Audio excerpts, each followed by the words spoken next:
Hello, Berlin. Hello. I'm very happy to moderate today a talk with Ali Banisadr. Did I pronounce it right? Yeah. Okay. My name is Max Dax. I have to get acquainted to the echo we are hearing here. And I've prepared a couple of questions that will be circling around the paintings we are seeing here, the paintings and the drawings. But I want to start with a little remark about where we actually are. This is not only Banisadr Gallery in Berlin, this is also one of the big halls where the Tagesspiegel used to be printed. It's a big newspaper in Berlin. So basically, this is where the world news were printed, in this room. They took away the printing machine, now we are sitting here.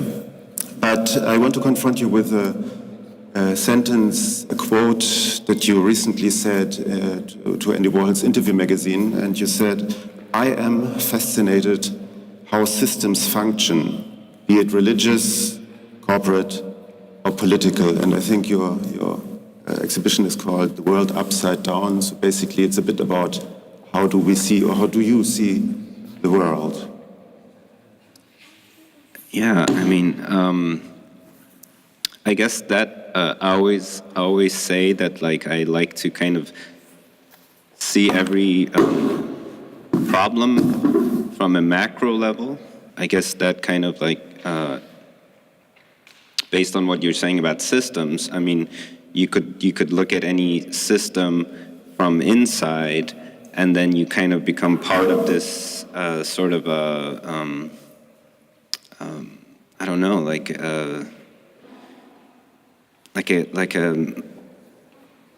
not so important conversations maybe, because you're not looking at the whole system from a macro level. So say if it's like a political situation and you have the left or the right or whatever, and you're kind of arguing about these things, but then to me it's important to sort of zoom out of the system and sort of see the bigger issue or the bigger problem and try to address those things, as opposed to talking about like little details that are sort of not really important as far as like the big picture goes. But still, I mean, to call an exhibition The World Upside Down is not only a reference to Peter Bruegel, a subtitle of a Peter Bruegel picture, as I understood. The world upside down is also a reference to the world we live in at the moment. So, do you want to refer to that a bit? Yeah, I mean, the titles of the works for me, they always have to. I mean, they end up finding like multiple meanings, and that's why it takes me a while to come up with a title. And then when I do, it has to hit all these different meanings that. All these different things that I'm thinking about, it has to like cover many things in order for it to become a title.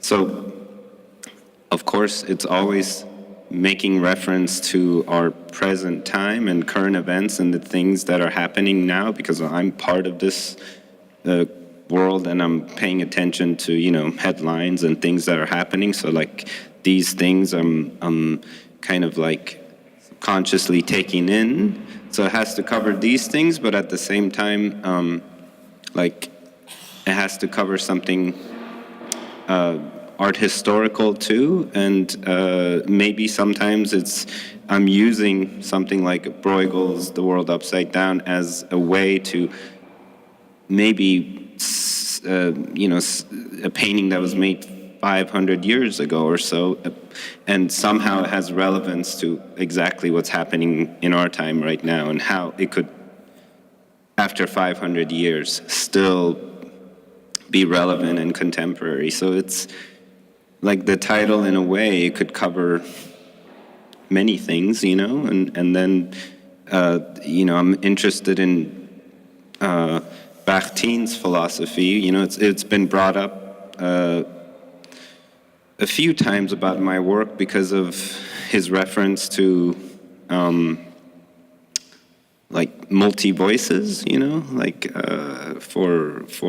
in like say, literature, for example, like a book like My Name is Red, where there's like all these different characters and voices in the book that are speaking to you directly as a reader, and then you end up sort of making decisions about who you want to believe, like Rashomon, Yeah, you know, like the Kurosawa film. where the story is told through these different characters, and at the end, like you, the viewer, you're left with being a judge of what you think makes sense. So, and then I also, Which is also like basically deciding what is news and what is fake news in a way. And maybe Bruegel had his Donald Trump as well.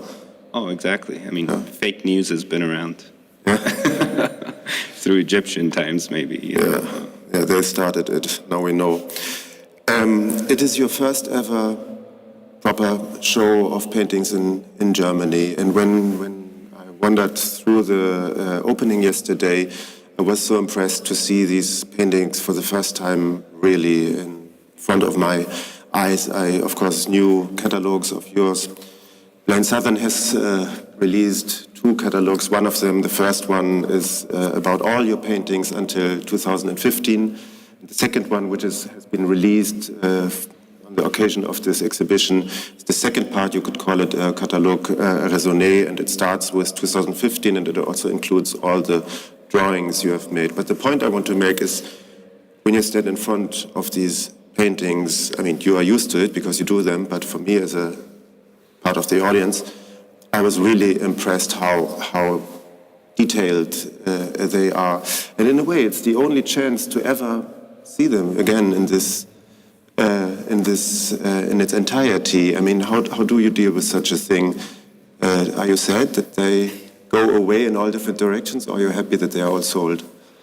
I mean, I see them as you have your notes like as chapters, yeah. So it's like each show that I do, it's like a chapter, and then, you know, so this chapter is over, and then it's like about the next chapter, you know. So of course you're sad when they leave the studio because you have to face the horrific white canvas when you get back in the studio. But, you know, it's also exciting because now you have different things that you want to paint about, and you have like a blank page to sort of begin that chapter. And so, basically, to come back to the title of the exhibition, "The World Upside Down," would you say that all these paintings are linked, and also the drawings are linked by a common thread that is sort of referring to our time out of mind? Yeah, I mean, definitely each one in some capacity is referring to like a common thread of the things that, you know, that's been on my mind. Like this painting here is called The Building of Icarus, and I was, you know, thinking about, you know, maybe in our time, Icarus is going to make another go at it, and they're sort of, but not now with the new technology that we have and all these advancements and such, is it possible again for him to try to reach the sun? Is it possible? Yeah. So it's, you know, it's like, yeah, you're indirectly referring to certain things, but perhaps in a poetic way as opposed to a very didactic way, you know? So I feel like... I mean, you also give it a multiple layer of sense by referring to poetry, to songs, to music, to whatever, because there's this resonance, body of resonance that comes with the title, right? You said you paint first, and then you sometimes have to wait until you find a title. Is that always the case, or? Yes, I mean, no, it's different. Sometimes I know the titles from the beginning, and sometimes it comes while I'm working on it, and sometimes it comes later. And that one is called Riders on the Storm. Yeah. Which is a song by The Doors from Los Angeles, one of those LA bands. Mm-hmm.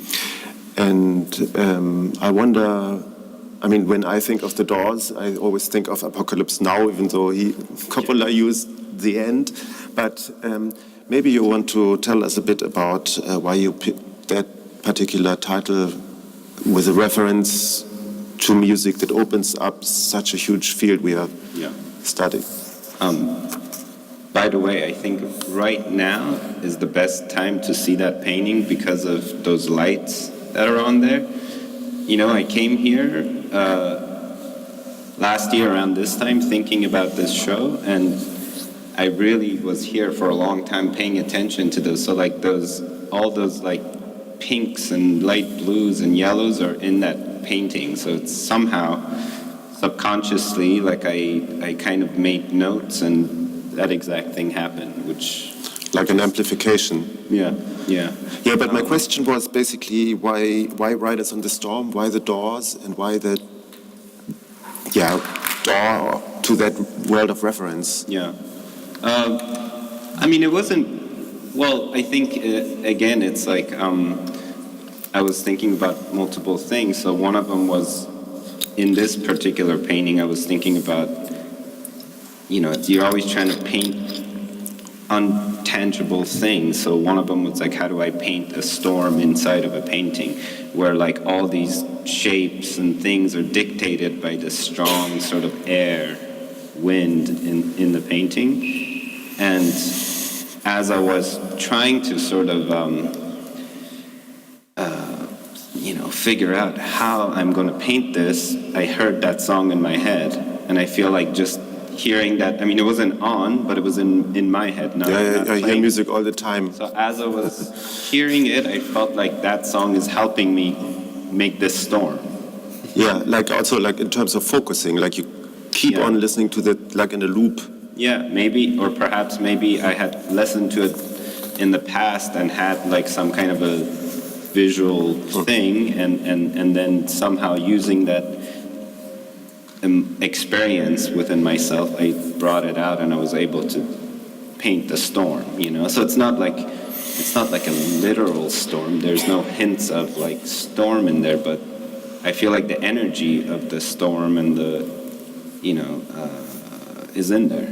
The storm in the sense of a dream twister, or? That's a good one. Yeah. Let's talk a bit about what Johann Wolfgang Goethe called Wahlverwandtschaften. It's called elective affinity in English language, and it basically means that you pick your friends and your brothers, you pick your family from the world of pop or the world of art or the world of politics or whatever, and suddenly they become your sparring partners or dialogue partners. And when we were preparing for our talk here, we had an email conversation, and we were talking about Flying Lotus and Alice Coltrane, about free jazz and how music can affect the process of painting. I wonder how important is music to you, not only in terms of when you use a song title for a painting, but also like when you work in the studio. Yeah, I mean, are we going to talk about synesthesia later, or should I talk No, it's part of this, it's the synesthesia chapter now. So I just want to say that second chapter now. Yeah, it's like, well, there's two aspects to this, right? So one is the fact that like when I paint, I hear a sound from the actual painting, like be it a color, a shape, a line, or a texture, or whatever. And the sound is the thing that helps me sort of channel the work and compose the work and know actually what I'm going to do. Because when I begin, the paintings are very abstract, and there's a bunch of fragments. But then this sort of sound like helps me sort of compose the work in a way that it could have harmony and all these different notes. So there's that, and then there's the other side where like when I listen to music, there's like a parallel visual, if it's good, it creates like a parallel visual world that I could sort of store in my memory and use, like as we were saying with the Writers on the Storm. So it's quite important, and I think music has a level of freedom to it that I feel like it goes past painting. So to be able to try to that's why it's called free jazz. Free jazz, right? I mean, it's all improvised, right? Yeah. So it's sort of like it's improvised, and you're sort of trying to kind of reach a level of freedom. It's hard these days to just feel free. You walk down the street, there's stoplights, you're in the car, you have, so there's all these things that you have, these laws that you have to constantly obey throughout the day, and you feel like you're in a system, again, going back to the system thing, or sitting in front of the computer or phone and all these things.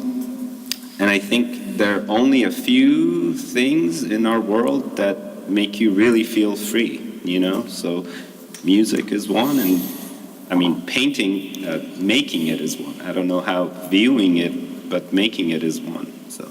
Well, I mean, looking at or gazing at paintings is probably inspiring. Sure. Inspiring, which could also be seen as a form of freedom. Just as you hear music and you feel, you had a stressful day, you put on some music and it. You hear Metallica and suddenly. Then you shoot someone. No, but when you started talking about painting, and when you said I paint, I hear a sound in my head. I want to ask you a simple question: why do you hear a sound when you paint? I mean, this is what's called synesthesia. Synesthesia, right? Yeah. But can you describe that? I mean, you start painting and you hear. I am describing. Yeah. It's described. Yeah. Okay. So that's the sound you. Yeah. Exactly. The color you hear. I mean, I'm saying that's the way I could describe it. I can't put it into words to describe it because it's so. I mean, maybe I'm not a good writer, but also I feel like it's almost. You have to be a really good writer to be able to express these things. Certain abstract things that are hard to sort of put down to word, I suppose. But then again, you studied psychology, right? Isn't it all about having a vocabulary to describe things that are undescribable? Yeah, but I couldn't go further with it because then it became very, I don't know, stale too. Somebody like Jung, I've read his books and I'm very inspired by them, but then his art that he made, all his ideas, I see it better in his art, even though he wasn't an artist, than all his writings, All right. You mentioned Kurosawa and Rashomon, and you mentioned who's that? Kurosawa. Oh yeah, sure. Yeah, the director. Right, of course. And referring or going back to the interview you gave to Interview Magazine, I really liked a remark of yours where you said, I'm usually reading two completely different books at the same time. Four now. Far now. And to me it sounded like a method, so that you're not stuck in one narrative, but that you can basically jump from one narrative to another. Yeah.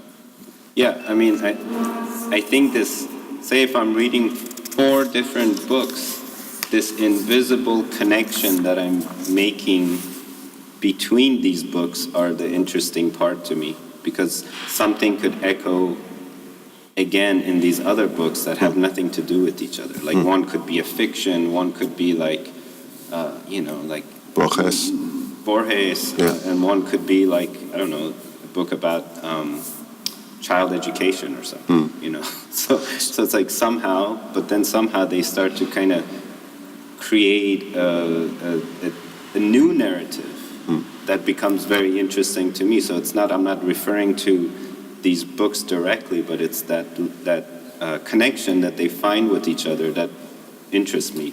And that could go for connecting a Kurosawa to like a Max Richter music to, Borges to, it's just like that connection between the things that I make are important for me, and it's like a new narrative with itself that I could use for my works. So you're basically building your own echo chamber. Sure. Yeah. Yeah.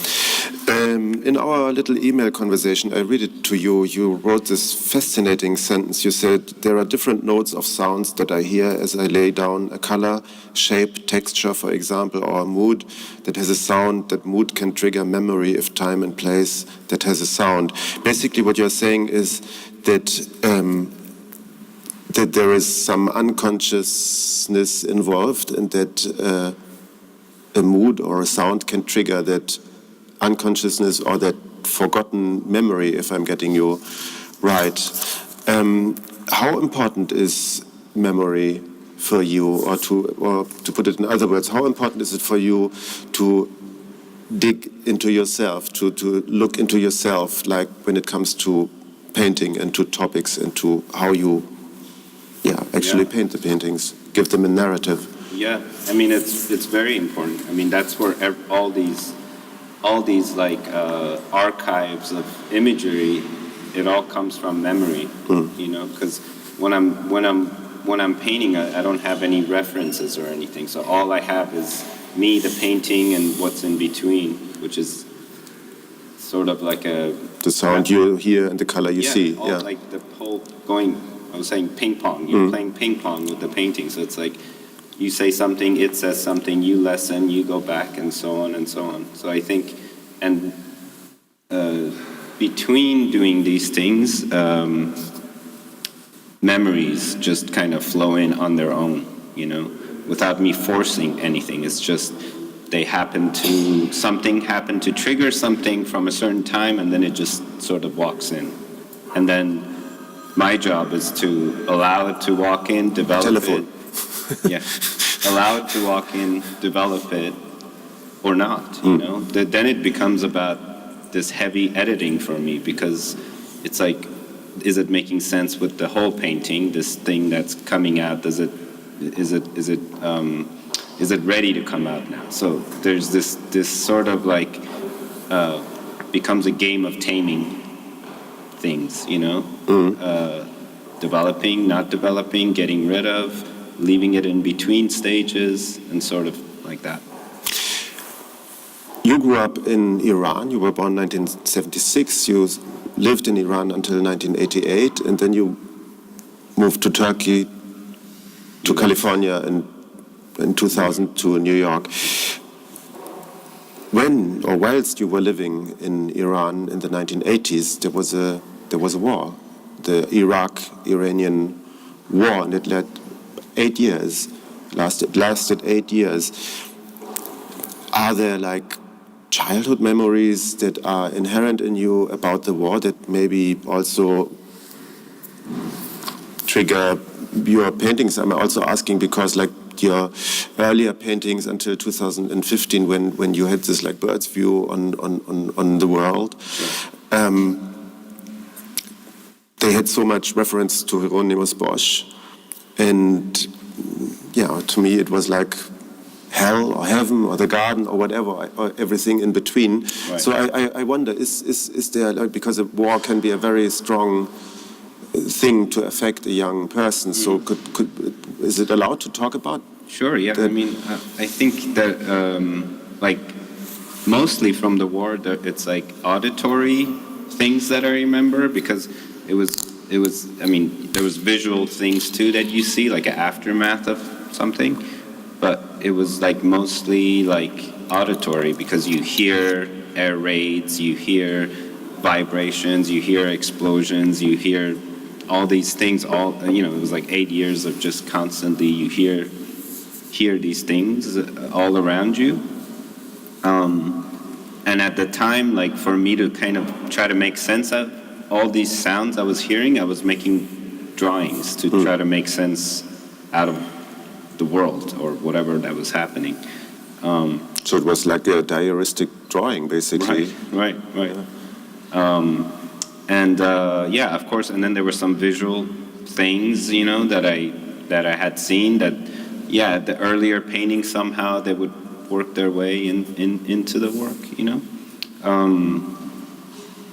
At the end, it's like the paintings are the collection of, as long as I've lived, whatever I've sort of experienced, and 8 years of that obviously has somehow there's things that come from it, but not.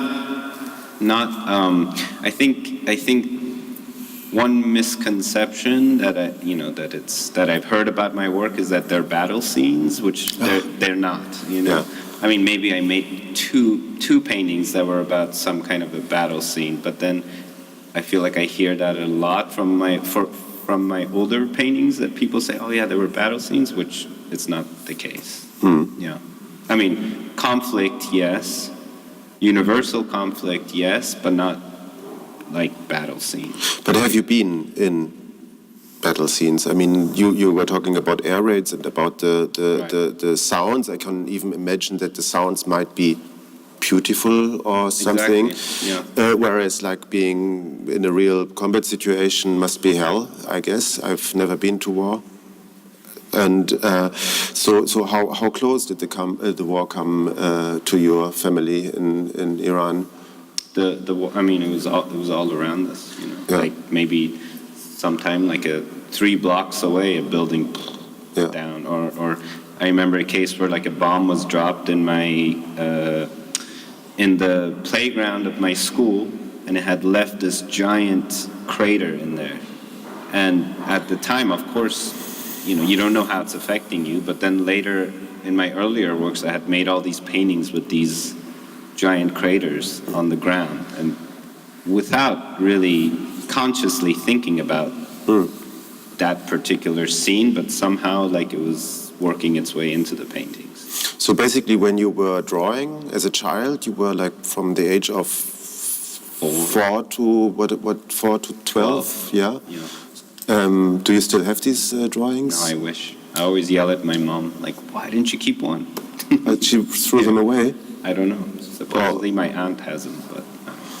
Oh, I mean, so basically these memories to these drawings, they are also hidden, and it's like, because I remember when I went to my father's house and he said, like, can you please clean up your mess in the cellar, in the basement? And I found this huge box with all my childhood drawings. It was like a real moment of tears, yes. Yeah. It was like such a direct access to things you thought you had forgotten. Exactly. Yeah. Yeah.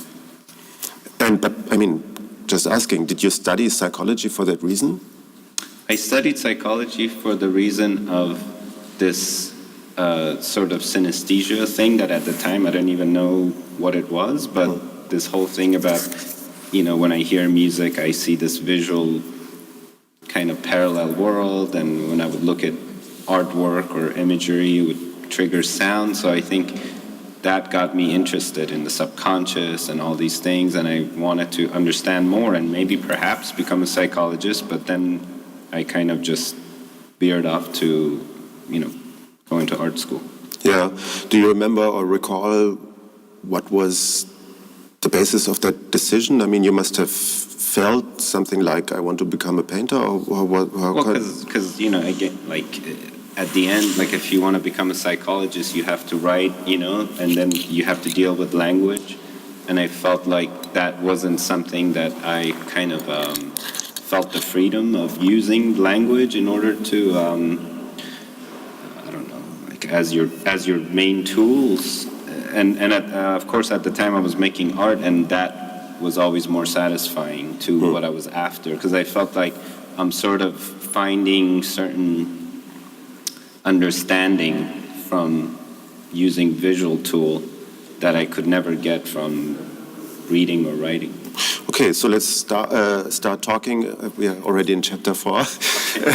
Let's start talking about the process on the act of painting, if you don't mind. Because what I think, the thing that struck me most with your current exhibition here at Banisadr is that when you see let's call them the duotone paintings that are sort of in one color, like this Meißner China Meißner blue, whitish, and here and there.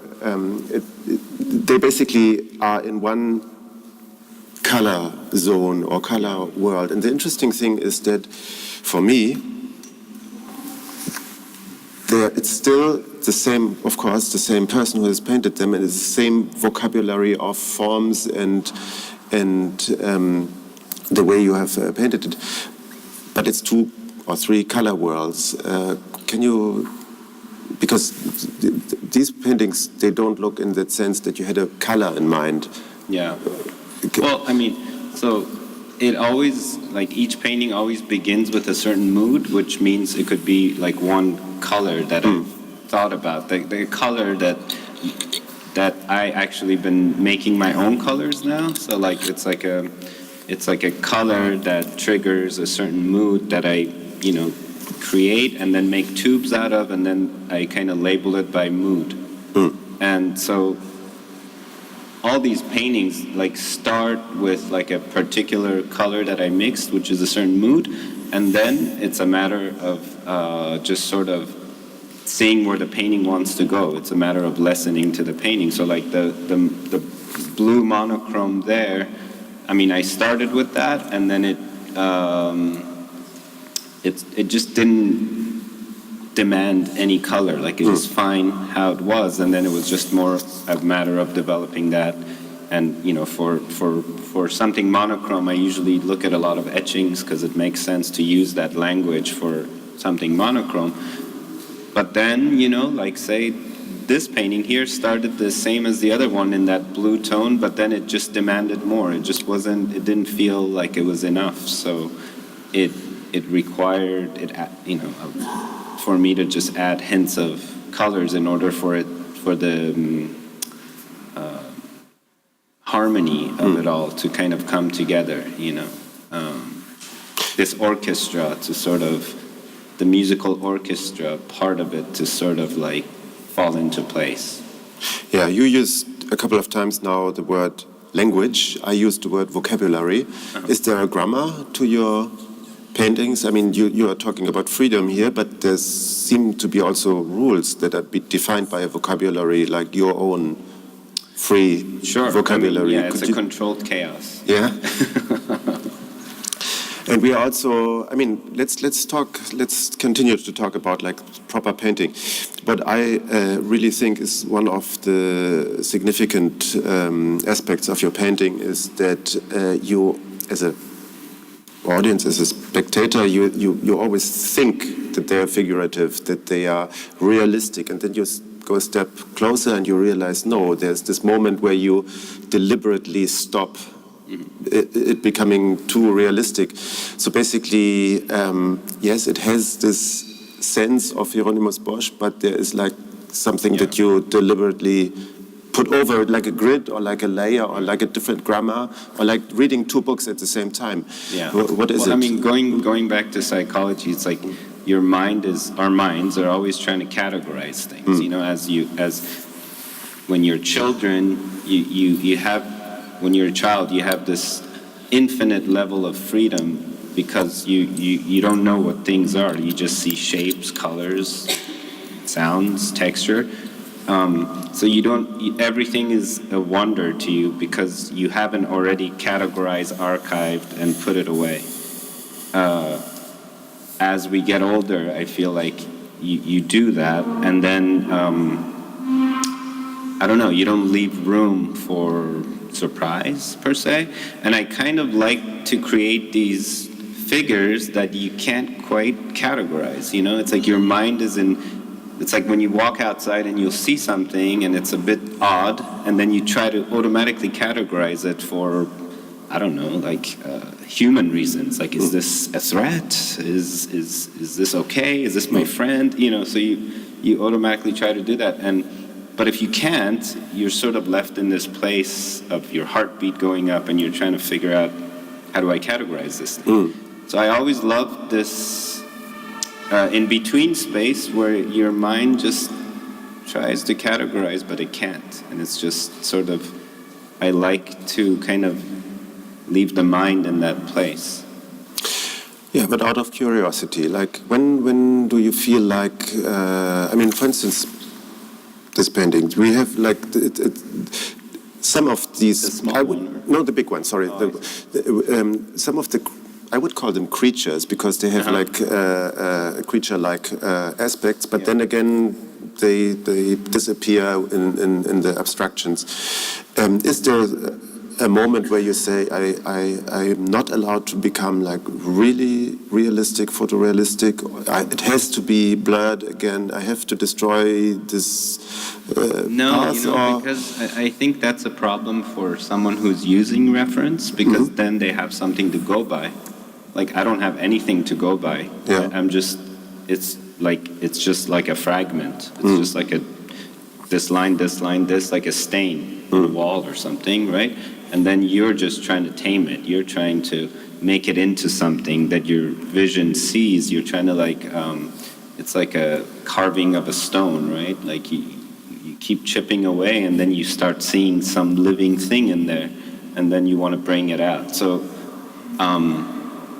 I think it would be really hard for it to go towards something that's like very much categorized in our heads, like I don't know, like Mickey Mouse or something. You know what I mean? It's like it's and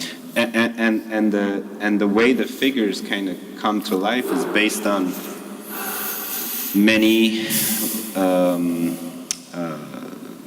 like a lot of chance as well. Like something you made, something you kind of got rid of, and then something else came back, and somehow that thing you got rid of and this thing here, they connect together and they make this new thing. While your paintings, be them the small paintings, be it the large ones, they sort of sometimes seem to be endless, like as if they were a crop of a bigger world, like as if you have zoomed into some like bigger mind map of yours. We have also 10 big or large drawings of yours that speak a different language. They seem to have this like wide frame within a frame. Yeah. Sort of, they are not endless. It's like you can really focus. They have a middle point. Yeah. Why is that the case? I mean, is this because these are drawings and that are paintings, or why this juxtaposition? No, I mean, I kind of wanted to create something that in contrast with the paintings, but still uses the same language of the paintings. So I wanted to kind of concentrate the focus in the center. So I wanted it to be more like a portrait or a still life, as opposed to a horizontal landscape. And now that I'm looking at it from here, it almost feels like it's like a beginning of an explosion, and then in the paintings, the explosion has spread it. Okay. Yeah. I have one last question for you, Ali. Before we open the discussion to you guys in the audience, you can ask Ali some questions. But I have a last question, because I wonder, especially when the world is your topic, when big systems are your topic, when the paintings are large, often they are large, when they are floating between realistic and abstract expression, when do you sense that the painting is finished? I mean, it's pretty obvious. You told us told me how you start a painting with that mood color, and I guess that sets the tone. But how do you say this painting is finished? So at the beginning, it's very loud, because it's sort of like the beginning stage is like it's like an abstract thing, and it's all over the painting, and I hear all these different sort of sounds from it, from saying "help me, fix me," whatever, and then and then so it's all about like trying to like tune this in, tune this out, make this go with this, etc. So you're like a huge equalizer. Yeah. You're like a conductor. Yeah. You're trying to harmonize everything. And then at some point, like everything kind of quiets down. Like every part of the painting quiets down, because as a whole, there's this inner energy that's now working. And then I know it's finished, when it doesn't demand anything else. It's like...